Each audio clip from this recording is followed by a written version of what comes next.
بسم اللہ الرحمن الرحیم۔ السلام علیکم ناظرین کرام، قرب قیامت کی بڑی نشانیوں میں سے ایک نشانی یہ بھی ہے کہ قرب قیامت میں ایک شخص کعبۃ اللہ کو گرا کر پاش پاش کر دے گا۔ وہ شخص کون ہوگا، کس علاقے سے اس کا تعلق ہوگا، اور رسول کریم صلی اللہ علیہ وآلہ وسلم نے اس کی کیا کیا نشانیاں بتائی ہیں، یہی ہماری آج کی ویڈیو کا موضوع ہوگا۔ اور آج کی ویڈیو میں ہم آپ کو تاریخ کے آئینے میں بتائیں گے کہ کعبۃ اللہ پر کب کب اور کس نے حملہ کیا، اور کعبۃ اللہ کی تعمیر نو کس کس نے کی تھی۔ لہٰذا آپ سے گزارش ہے کہ ویڈیو کو آخر تک لازمی دیکھیے گا۔ ناظرین کرام، قرآن مجید فرقان حمید کی سورہ فیل میں اصحاب فیل یعنی ہاتھی والوں کا مختصر ذکر موجود ہے کہ انہوں نے مکہ مکرمہ میں واقع اللہ تعالیٰ کے گھر کو گرانے کی غرض سے یمن سے مکہ مکرمہ پر حملہ کرنے کی کوشش کی۔ اللہ تعالیٰ نے مکہ مکرمہ سے تقریباً 10 کلومیٹر پہلے میدان عرفات کے قریب ان کی فوج پر عذاب نازل کر کے ان کے ارادوں کو خاک میں ملا دیا۔ قرآن مجید فرقان حمید میں اس واقعے کا تذکرہ فرما کر اللہ تعالیٰ نے رسول کریم صلی اللہ علیہ وآلہ وسلم کو تسلی دی کہ اللہ کی قدرت بہت بڑی ہے، اس لیے جو لوگ دشمنی پر کمر باندھے ہوئے ہیں، آخر وہ بھی تو ہاتھی والوں کی طرح منہ دکھائیں گے۔ ناظرین، اس وقت یمن پر ملوک حمیر کا قبضہ تھا۔ یہ تمام لوگ مشرک تھے۔ ان کا آخری بادشاہ ذونواس تھا، جس نے اس زمانے کے عیسائیوں پر بہت ظلم کیے تھے۔ اس نے ایک لمبی خندق کھدوا کر ایک اللہ کی عبادت کرنے والے 20,000 عیسائیوں کو آگ میں جلا دیا تھا، جس کا ذکر سورۃ البروج میں موجود ہے۔ کسی نہ کسی طرح بچ کر 2 عیسائیوں نے کیسر ملک شام کے دربار میں جا کر فریاد کی۔ کیسر ملک شام نے حبشہ یعنی جو یمن کے قریب ترین تھا، وہاں کے عیسائی بادشاہ سے یمن پر حملہ کرنے کو کہا، اور یوں ابرہہ اپنے کمانڈر کی قیادت میں یمن پر حملہ کر کے پورے یمن کو قوم حمیر سے آزاد کروا دیتا ہے۔ پھر ابرہہ اور دوسرے کمانڈر میں اقتدار حاصل کرنے کے لیے باہمی جنگ ہوئی۔ ابرہہ نے وہ جنگ جیت لی، اور یوں ابرہہ یمن کا حاکم مقرر کر دیا گیا۔ ابرہہ نے یمن پر قبضہ کرنے کے بعد ایک شاندار کلیسا اس مقصد کے لیے بنایا کہ یمن کے لوگ مکہ مکرمہ جانے کے بجائے اس کلیسا میں عبادت کیا کریں۔ عرب قبائل میں غم و غصے کی لہر دوڑ گئی، یہاں تک کہ کسی نے رات کے وقت کلیسا میں گندگی پھیلا دی اور اس کے ایک حصے میں آگ لگا دی۔ ابرہہ کو جب اس بات کا علم ہوا تو اس نے ملک حبشہ کے بادشاہ کی اجازت سے کعبۃ اللہ کو ڈھانے کی تیاری شروع کر دی۔ چنانچہ ہاتھیوں کے ساتھ ایک لشکر لے کر وہ مکہ مکرمہ کی طرف روانہ ہوا۔ عرب لوگ باوجود اس کے کہ مشرک تھے، سیدنا ابراہیم اور حضرت اسماعیل علیہ السلام کے بنائے ہوئے بیت اللہ سے بہت عقیدت رکھتے تھے۔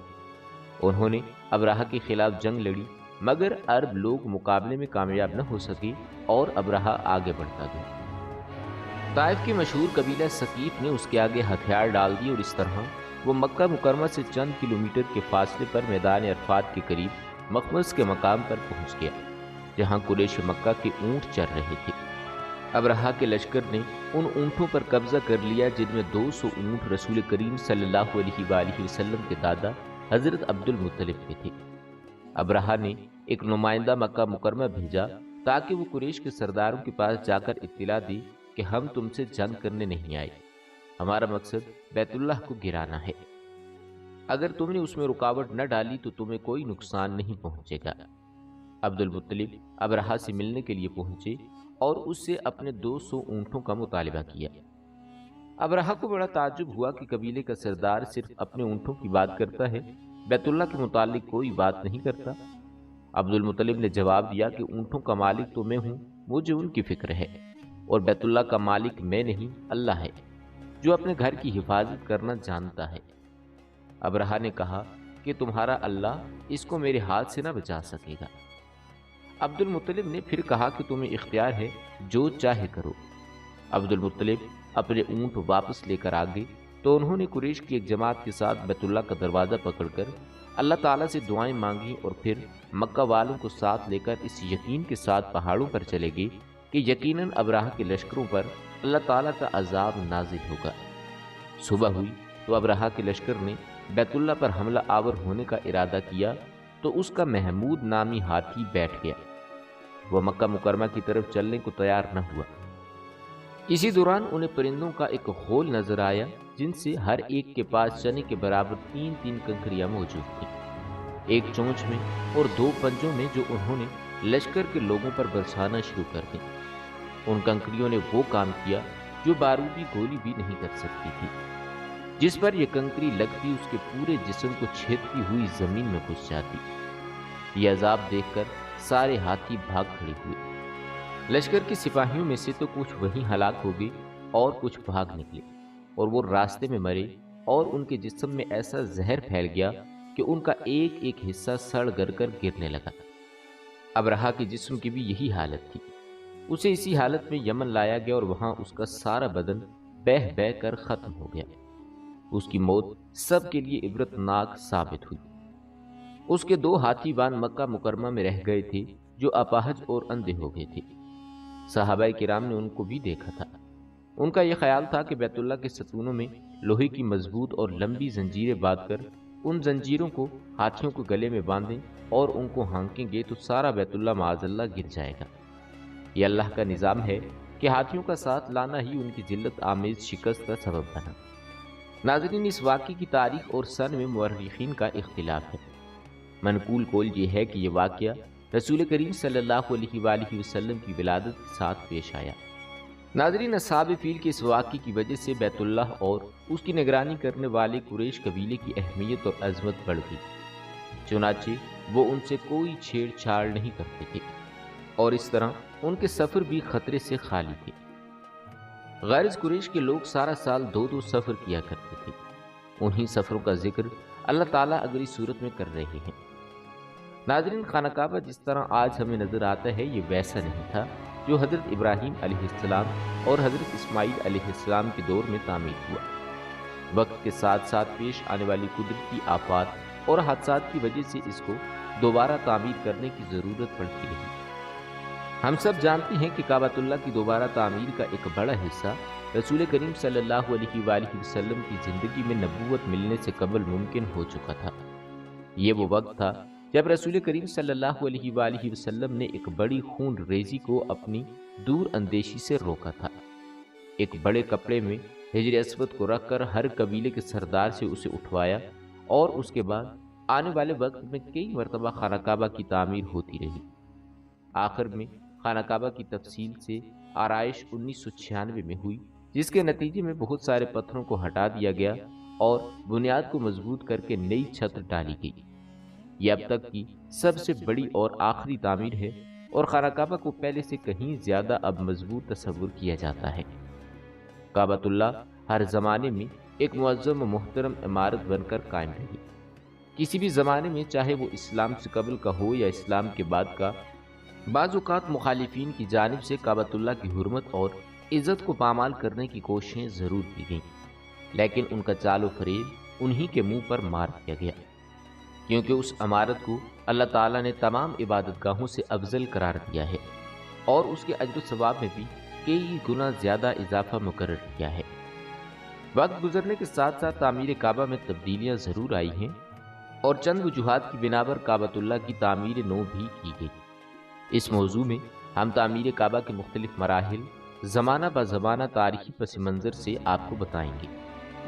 ناظرین، ہم جب تاریخی کتابوں کا مطالعہ کرتے ہیں تو ایک بات ہمارے سامنے بالکل عیاں ہو کر آتی ہے کہ تعمیر کعبہ کو 2 مراحل میں تقسیم کیا جا سکتا ہے، مرحلہ اسلام سے پہلے کا اور اسلام کے بعد کا۔ پہلے مرحلے میں کعبۃ اللہ کو کتنی بار تعمیر کیا گیا، اس بارے میں علماء اور مورخین کا شدید اختلاف ہے۔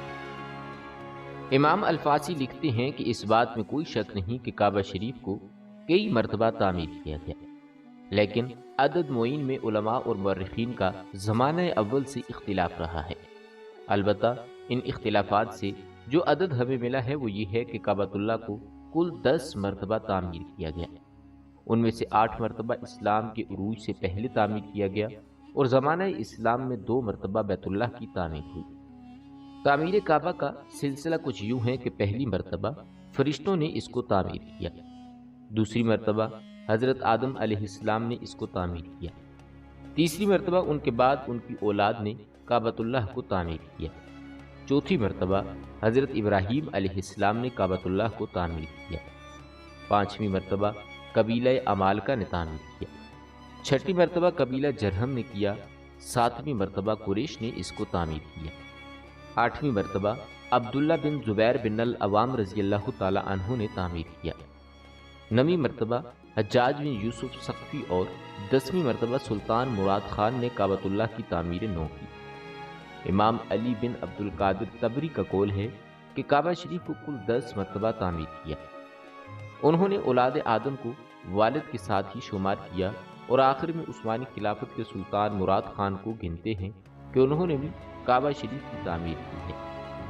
ناظرین، کعبۃ اللہ جو کہ پوری دنیا میں مسلمانوں کا قبلہ ہے اور دنیا میں پہلی مسجد مسجد الحرام کے وسط میں واقع ہے۔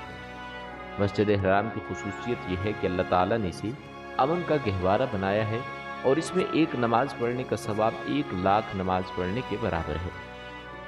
اللہ تعالیٰ نے خانہ کعبہ کی جگہ کو باقی زمین سے 1000 سال پہلے پیدا فرمایا۔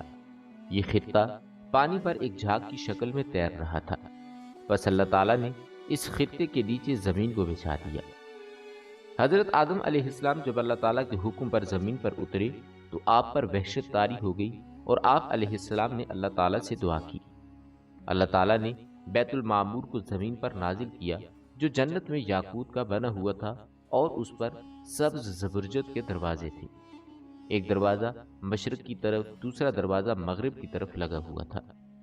اللہ تعالیٰ نے اسے اس جگہ پر رکھ دیا جہاں آج کعبۃ اللہ موجود ہے۔ اللہ تعالیٰ نے حضرت آدم علیہ السلام کو حکم دیا کہ اس کا طواف کریں، جس طرح وہ میرے عرش کے گرد فرشتوں کو طواف کرتے ہوئے دیکھتے ہیں، اور اس کے پاس اس طرح سے نماز پڑھا کریں جس طرح میرے عرش کے پاس نماز ادا کیا کرتے تھے۔ جب آدم علیہ السلام ہند سے مکہ مکرمہ کی طرف پیدل روانہ ہوئے تو اللہ تعالیٰ نے ایک فرشتے کو مقرر فرما دیا تاکہ حضرت آدم علیہ السلام کی بیت اللہ کی طرف رہنمائی کرے۔ حضرت آدم علیہ السلام نے مناسک حج ادا کیے اور جب حج سے فارغ ہوئے تو فرشتوں سے ملاقات ہوئی۔ فرشتوں نے کہا کہ اے آدم، اللہ تعالیٰ آپ کو حج کا بہترین بدلہ عطا فرمائے۔ ہم نے اس گھر بیت اللہ کا آپ سے 2000 سال پہلے طواف کیا ہے۔ حضرت آدم علیہ السلام نے ارض ہند سے مکہ مکرمہ کی طرف پیدل جا کر 40 مرتبہ حج فرمایا۔ بیت المعمور طوفان نوح تک زمین پر ہی رہا، پھر اس کے بعد اللہ تعالیٰ نے اسے آسمان پر اٹھا لیا اور جبرائیل علیہ السلام کو حکم دیا کہ وہ حجر اسود کو جبل ابی قبیس میں رکھ دیں تاکہ طوفان نوح سے وہ محفوظ رہے۔ چنانچہ خانہ کعبہ یعنی بیت اللہ کی جگہ حضرت ابراہیم علیہ السلام کے زمانے تک خالی رہی۔ طوفان نوح کے وقت جب خانہ کعبہ کی عمارت آسمان پر اٹھائی گئی اور اس جگہ ایک اونچے ٹیلے کی مانند رکھ دی گئی، پھر اسی بنیاد پر حضرت ابراہیم علیہ السلام نے خانہ کعبہ کی تعمیر نو فرمائی۔ جب اللہ تعالیٰ نے ان کو حکم دیا کہ خانہ کعبہ کو تعمیر کرو، اس وقت حضرت اسماعیل علیہ السلام بھی پیدا ہو چکے تھے۔ حضرت ابراہیم علیہ السلام نے اللہ تعالیٰ سے سوال کیا کہ وہ اس جگہ کو واضح کر دیں جہاں بیت اللہ کی تعمیر کی جائے۔ حضرت علی کرم اللہ وجہ الکریم اور حضرت حسن رضی اللہ تعالیٰ عنہ سے مروی ہے کہ حضرت عباس رضی اللہ تعالیٰ عنہ نے فرمایا کہ اللہ تعالیٰ نے ایک بادل کے ٹکڑے کو خانہ کعبہ کی جگہ کا تعین کرنے کے لیے بھیجا۔ جب وہ بادل کا ٹکڑا چلا تو حضرت ابراہیم علیہ السلام اس کے سائے میں چلتے رہے، یہاں تک کہ جب مکہ مکرمہ آیا تو بادل کا ٹکڑا اسی جگہ ٹھہر گیا جہاں آج کعبۃ اللہ موجود ہے۔ حضرت ابراہیم علیہ السلام کو حکم دیا گیا کہ بیت اللہ کی تعمیر کرو، نہ اس میں کمی کرو اور نہ اس میں زیادتی کرو۔ خانہ کعبہ کی جگہ کا تعین اور جگہ ظاہر ہونے کے بعد حضرت ابراہیم علیہ السلام نے خانہ کعبہ کی تعمیر شروع کی۔ حضرت اسماعیل علیہ السلام پتھر لا لا کر دیتے تھے۔ خانہ کعبہ کی تعمیر 5 پہاڑوں طور سینا، زیتون، جبل لبنان جو ملک شام میں ہے، جبل جودی جو جزیر کا پہاڑ ہے، اور جبل ہرا جو مکہ میں واقع ہے کہ پتھروں سے کی گئی، اور باقی پہاڑوں کے پتھروں سے بیت اللہ کی دیواریں بلند کی گئی۔ جب حضرت ابراہیم علیہ السلام نے حجر اسود کی جگہ تک بیت اللہ کی تعمیر مکمل کر لی تو اپنے بیٹے اسماعیل علیہ السلام سے فرمایا کہ میرے پاس ایک بہترین اور خوبصورت پتھر لاؤ جو لوگوں کے لیے علامت برقرار رہے۔ حضرت اسماعیل علیہ السلام ایک پتھر لائے۔ حضرت ابراہیم علیہ السلام نے فرمایا کہ اس سے بھی اچھا پتھر لاؤ۔ چنانچہ اسماعیل علیہ السلام پتھر کی تلاش میں نکلے تو جبل ابو قبیس سے آواز آئی کہ اے ابراہیم، تیرے لیے میں نے ایک امانت رکھی ہے، بس تو اس کو لے لے۔ حضرت ابراہیم علیہ السلام حجر اسود کو لائے اور اس کو اسی جگہ پر رکھ دیا۔ مسلمانوں کے لیے یہ پتھر نہایت مقدس ہے۔ جو مسلمان حج کرنے جاتے ہیں ان کے لیے یہ لازم ہے کہ وہ طواف کرتے ہوئے ہر بار حجر اسود کو بوسہ دیں۔ اگر ہجوم زیادہ ہو تو دور سے ہاتھ کے اشارے سے بوسہ دیا جا سکتا ہے۔ جب خانہ کعبہ کی دیواریں ہاتھ جتنی بلند چن لی گئیں تو حضرت اسماعیل علیہ السلام ایک پتھر لائے جن پر کھڑے ہو کر حضرت ابراہیم علیہ السلام نے دیواریں مزید بلند کرنا شروع کی۔ روایت میں آتا ہے کہ جوں جوں دیوار اونچی ہوتی جاتی تھی یہ پتھر خود بخود بلند ہوتا جاتا، اور جب حضرت ابراہیم علیہ السلام اس پتھر سے اترنا چاہتے تو وہ نیچے ہو جاتا۔ اس پتھر پر حضرت ابراہیم علیہ السلام کے قدموں کے نشانات اول اسلام سے اب تک موجود ہیں۔ یہ پتھر اس زمانے سے حضرت عمر فاروق رضی اللہ تعالی عنہ کے دور خلافت تک کعبہ کی دیوار کے ساتھ چپکا رہا۔ پھر اس پتھر کو حضرت عمر فاروق رضی اللہ تعالی عنہ نے خانہ کعبہ سے کچھ دور کر دیا تاکہ طواف کے وقت رکاوٹ نہ بنے، جسے مقام ابراہیم کہا جاتا ہے۔ راجی قول کے مطابق کعبۃ اللہ کو اسلام سے قبل کل 4 مرتبہ تعمیر کیا گیا۔ اول حضرت ابراہیم علیہ السلام نے تعمیر فرمایا، اور اس کا ذکر ہمیں قرآن و حدیث سے بھی ملتا ہے کہ حضرت آدم علیہ السلام نے اللہ تعالیٰ کے حکم سے کعبۃ اللہ کی تعمیر کی۔ حضرت ابراہیم علیہ السلام نے جب کعبۃ اللہ کو تعمیر کیا تو انہوں نے کعبہ کو 9 گز یعنی 4.5 میٹر اونچا رکھا۔ مشرق کی جانب سے بیت اللہ کی لمبائی کو 32 گز یعنی 16 میٹر رکھا۔ مغرب کی جانب سے 31 گز یعنی 15.5 میٹر، شمال کی جانب سے 20 گز یعنی 10 میٹر اور جنوب کی جانب سے 23 گز یعنی 11 میٹر کی لمبائی رکھی۔ انہوں نے تعمیر کعبہ کے وقت کعبہ کے اوپر چھت نہ بنائی، بلکہ 2 دروازے بنا دیے جو کہ زمین سے بالکل متصل تھے۔ دوسری اور تیسری مرتبہ کعبۃ اللہ کی تعمیر بنو امالکہ اور بنو جرہم نے بالترتیب کی اور کعبہ شریف کی تعمیر نو کو تشکیل دیا۔ امام علی بن ابی طالب رضی اللہ تعالی عنہ فرماتے ہیں کہ حضرت ابراہیم علیہ السلام کے تعمیر کعبہ کے بہت زمانے کے بعد کعبہ معظمہ کی دیواریں کمزور پڑ گئیں تو بنو امالکہ نے کعبہ کی تعمیر نو کی۔ پھر اس کے بعد بنو جرہم نے کعبۃ اللہ کو تعمیر کیا۔ پھر جب کعبۃ اللہ کی عمارت میں کمزوریاں اور خرابیاں لاحق ہوئیں تو اس کو قریش نے تعمیر کیا۔ تاریخ کی کتابوں میں قریش کی کعبۃ اللہ کی تعمیر کی ایک بڑی وجہ سامنے آتی ہے کہ قبیلہ قریش سے ایک عورت کعبہ کو روشن کرنے کی غرض سے روشن دان سے کچھ چنگاریاں لے کر جاتی ہے، اور اچانک سے کچھ چنگاریاں اڑ کر غلاف کعبہ کو لگ گئیں اور غلاف کعبہ کو آگ لگ گئی، جس کی وجہ سے کعبۃ اللہ میں کافی خرابیاں لاحق ہوئیں۔ یہ دیکھ کر قریش کے اندر ایک دہشت پھیل گئی کہ اگر وہ کعبہ کی تعمیر نو نہیں کریں گے تو ان پر عذاب الہی نازل ہوگا، اور اسی بنا پر قریش نے آگے بڑھ کر کعبۃ اللہ کی تعمیر نو کی اور اس کے لیے صرف حلال مال ہی جمع کیا۔ حلال مال اتنی وافر مقدار میں جمع نہ ہوا کہ کعبہ کو مکمل ابراہیمی شکل دی جا سکے، اسی لیے انہوں نے حجر اسود کی جانب سے 6 گز اور 1 شبر یعنی 3.23 میٹر کم کر دیے اور ایک چھوٹی سی دیوار سے گھیر دیا تاکہ لوگ طواف کے وقت اس کے اندر نہ آ سکیں۔ اہل قریش تعمیر کعبہ کے وقت کچھ تبدیلیاں بھی لائے، جیسا کہ انہوں نے کعبہ کی اونچائی کو 9 گز یعنی 4.5 میٹر سے 18 گز یعنی کل 9 میٹر تک بڑھایا، اور ساتھ ہی کعبۃ اللہ پر چھت بھی ڈال دی۔ باب غربی کو بند کر دیا، جبکہ باب شرقی کی اونچائی بھی کچھ بڑھا دی، اور سب سے اہم بات یہ کہ قریش کا کعبہ کی اس تعمیر نو میں ہمارے پیارے آقا صلی اللہ علیہ وآلہ وسلم بھی شامل تھے۔ عرصہ دراز تک خانہ کعبہ اسی طرح حضرت ابراہیم علیہ السلام کی تعمیر پر برقرار رہا۔ جب قریش نے اس کے اندر نئی تعمیر کی، یہ وہ زمانہ تھا کہ جب نبی کریم صلی اللہ علیہ وآلہ وسلم کی عمر مبارک 25 برس تھی۔ مکہ میں شدید بارش کے باعث سیلابی ریلے سے خانہ کعبہ کی بنیادوں اور دیواروں کو نقصان پہنچا۔ جب خانہ کعبہ تعمیر ہوا اور خانہ کعبہ کی دیواریں قد آدم کو پہنچ گئیں اور حجر اسود کو نصب کرنے کا مسئلہ پیدا ہوا، ہر قبیلے کی یہ خواہش تھی کہ حجر اسود کو وہ نصب کرنے کی سعادت حاصل کریں، حتیٰ کہ یہ معاملہ لڑائی جھگڑے تک جا پہنچا۔ آخر یہ طے پایا کہ صبح سویرے جو سب سے پہلے یہاں داخل ہوگا وہی حجر اسود نصب کرے گا۔ اس پر تمام قبیلے میں اتفاق ہو گیا۔ دوسرے دن سب سے پہلے داخل ہونے والے حضور صلی اللہ علیہ وآلہ وسلم تھے۔ ویسے بھی رسول کریم صلی اللہ علیہ وآلہ وسلم مکہ معظمہ میں سعادت اور امین کے القاب سے مشہور تھے۔ اسی لیے قریش نے جب رسول کریم صلی اللہ علیہ وآلہ وسلم کو دیکھا تو انہیں بے حد اطمینان ہوا۔ آپ صلی اللہ علیہ وآلہ وسلم نے حجر اسود کو ایک چادر پر رکھا اور تمام قبائل کے سرداروں کو حکم دیا کہ وہ چادر کے کونے کو پکڑ کر اٹھائیں۔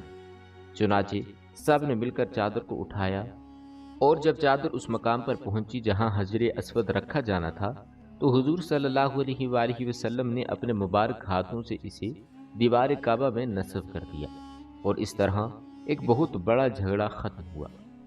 قریش کا یہ تعمیر کعبہ کا واقعہ اعلان نبوت سے 5 سال پہلے ہوا۔ حجر اسود خانہ کعبہ کی جنوب مشرقی دیوار میں نصب ہے۔ قریب سے دیکھیں تو یہ کئی ٹکڑوں میں نظر آتا ہے۔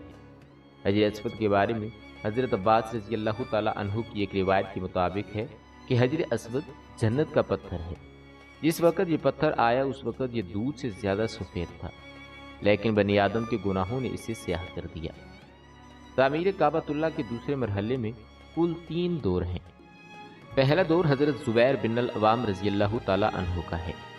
جب اموی خلافت کا تخت امیر معاویہ رضی اللہ تعالیٰ عنہ کے بعد ان کے بیٹے یزید کو ملا تو انہوں نے سن 64 ہجری میں حسین بن نمیر کی قیادت میں حجاز میں عبداللہ بن زبیر رضی اللہ تعالیٰ عنہ کا تختہ پلٹنے کے لیے ایک بڑی فوج کو بھیجا۔ عبداللہ بن زبیر رضی اللہ تعالیٰ عنہ کا تختہ پلٹ کر پورے حجاز کو خلافت اموی کے تحت شامل کرنے کے لیے یزید کی فوج نے محاصرہ کیا، اور یہ محاصرہ کئی دنوں تک جاری رہا۔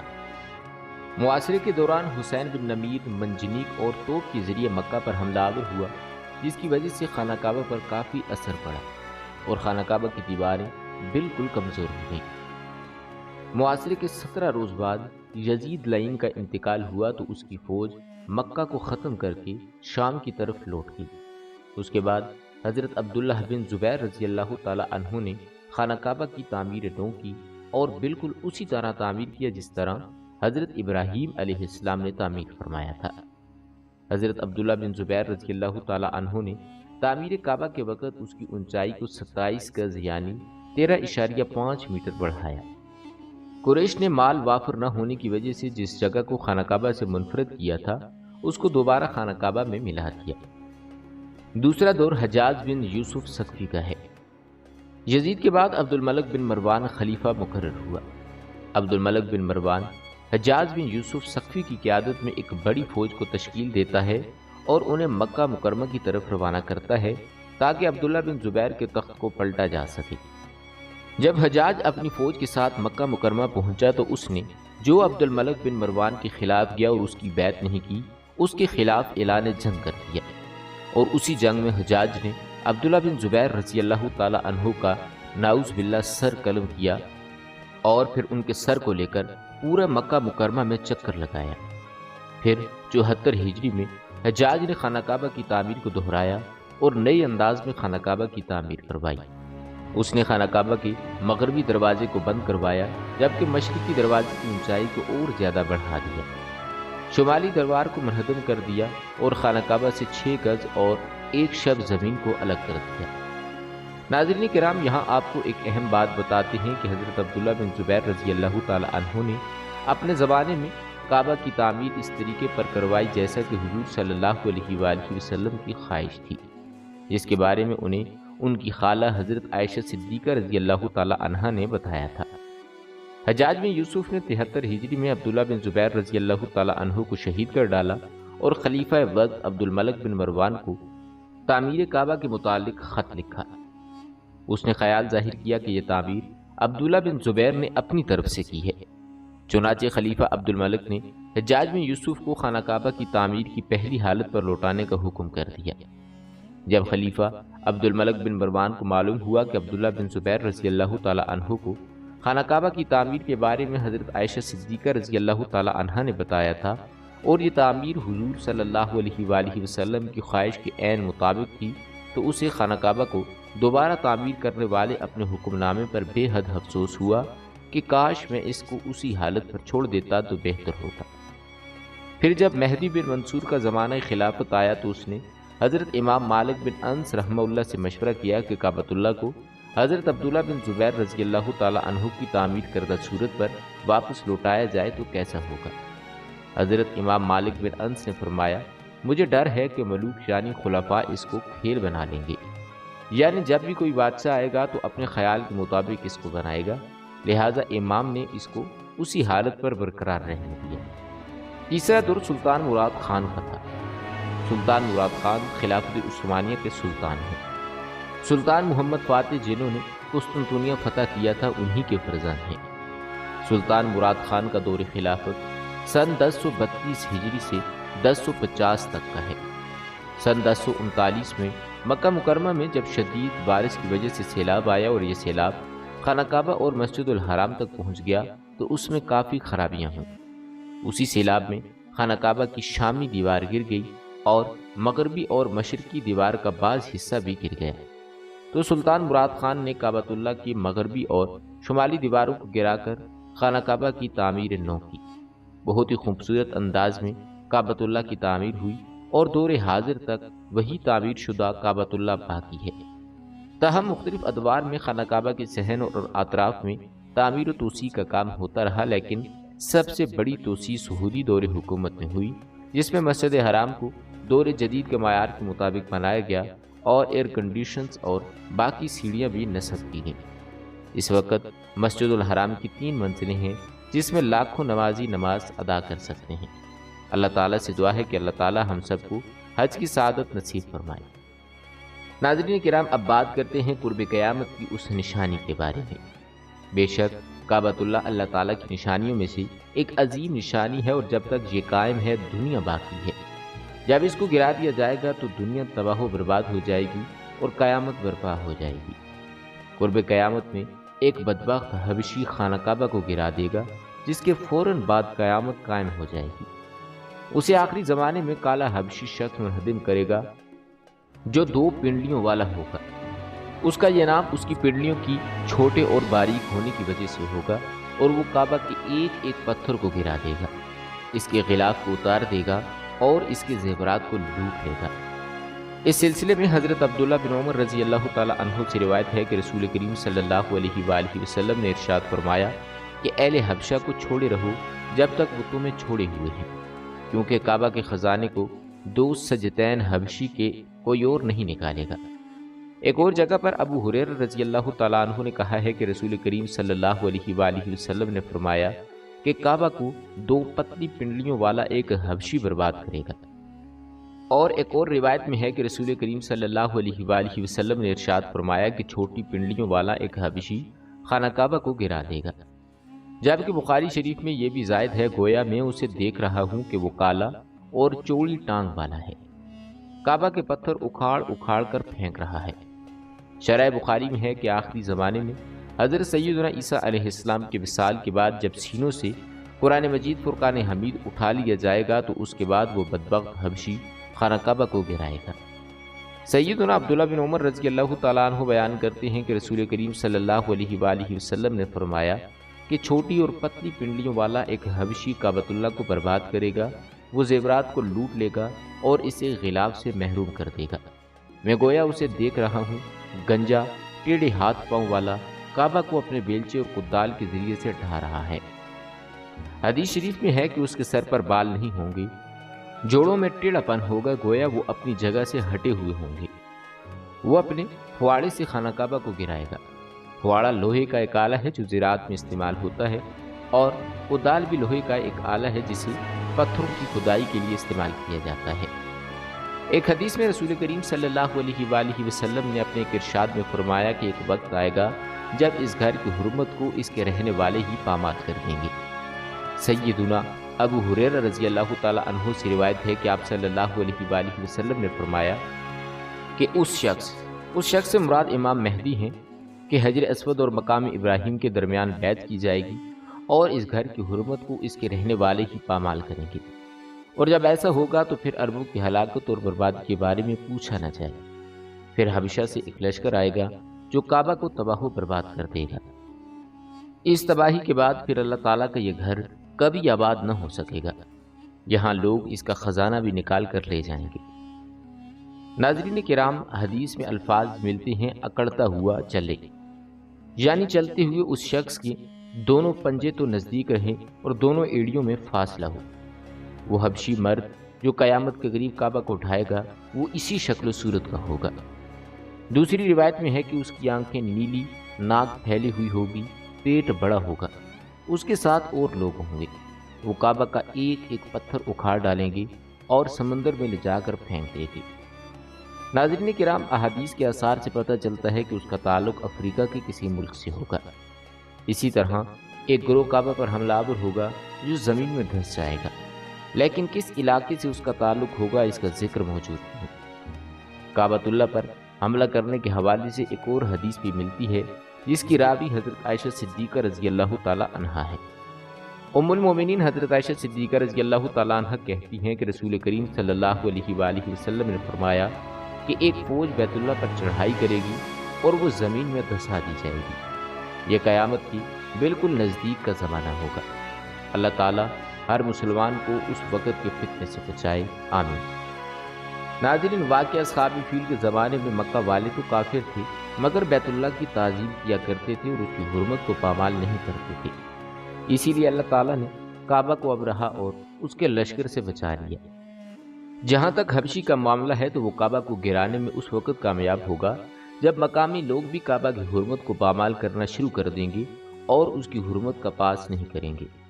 جب وہ بیت اللہ کی خدمت اور اہتمام سے پہلو بچائیں گے اور اللہ تعالیٰ ان کی مدد سے ہاتھ کھینچ لے گا۔ ناظرین، یہ حدیث مبارکہ اس بات کی بھی دلیل ہے کہ اللہ تعالیٰ نے اپنے محبوب حضور صلی اللہ علیہ وآلہ وسلم کو آنے والے حالات کا علم عطا فرما دیا تھا، اور بے شک ان پر یہ اللہ تعالیٰ کی خاص رحمت ہے۔ یہ بھی معلوم ہوا کہ اللہ تعالیٰ نے ہمارے حضور صلی اللہ علیہ وآلہ وسلم کو بے شمار علوم عطا کیے ہیں جن کا ادراک ہمارا چھوٹا سا ذہن کبھی نہیں کر سکتا۔ جو زبان مصطفیٰ صلی اللہ علیہ وآلہ وسلم سے ادا ہو گیا وہ ہو کر ہی رہے گا۔ اللہ تعالیٰ ارشاد فرماتا ہے، اور وہ کوئی بات نہیں کرتے اپنی خواہش سے مگر وہ تو وہی کرتے ہیں جو انہیں بتائی جاتی ہے۔ یاد رہے کہ رسول کریم صلی اللہ علیہ وآلہ وسلم کا سمندر اللہ تعالیٰ کے علم کے مقابلے میں ایک چھوٹا سا قطرہ ہے، مگر یہ قطرہ تمام مخلوقات کے لیے ایک سمندر جیسا ہے۔ یقیناً ہم رسول کریم صلی اللہ علیہ وآلہ وسلم کے علم کا احاطہ نہیں کر سکتے، تو سوچئے اس خالق کے کائنات کی علم کی وسعتوں کو کیا جان سکیں گے۔ رسول کریم صلی اللہ علیہ وآلہ وسلم نے ہمیں پچھلی امتوں کے بیانات کے ساتھ ساتھ آئندہ پیش آنے والے واقعات کا بھی کثرت سے بتایا ہے۔ یہاں ایک اور بات بھی ذہن نشین کر لیں کہ ان قیامت کی نشانیوں سے متعلق روایات میں چند ایک معاملات اور شخصیات کو چھوڑ کر ان کا وقوع ہونے کے وقت، حالات، شخصیات و عالم کا معاملہ کافی مبہم ہے، اور واضح نہیں کہ اس پر کوئی حتمی رائے دی جا سکے کہ کون کب کیسے خروج کرے گا۔ آج کل کے سیاسی تناظر میں لوگ اور اکثر علماء کرام کی رائے بھی یہی ہے کہ بس قیامت چند سالوں میں یا دہائیوں میں آنے والی ہے۔ کعبہ اور مسجد نبوی کو یمن یا ایران کی جنگ تباہ کرے گی اور خود زمین میں دھنس جائیں گے۔ آئندہ چند سالوں میں امام مہدی اور حضرت عیسیٰ علیہ السلام کا نزول ہو جائے گا۔ برمودا ٹرائی اینگل سے دجال نمودار ہوگا اور فتنہ پھیلائے گا۔ یہودیوں، عیسائیوں اور مسلمانوں کی آپس میں جنگ ہوگی جو بس چند دن کی دوری پر ہے۔ حقیقت تو یہ ہے کہ یہ سب قیاس سرائیاں ہیں عوام الناس کو محظوظ کرنے اور عمل جہاد سے دور کرنے کے لیے جو کی جاتی ہیں۔ اگر گہری نگاہ سے دیکھا جائے تو بڑے بڑے فتنے حضرت عثمان رضی اللہ تعالی عنہ ہی کے دور میں شروع ہو گئے تھے۔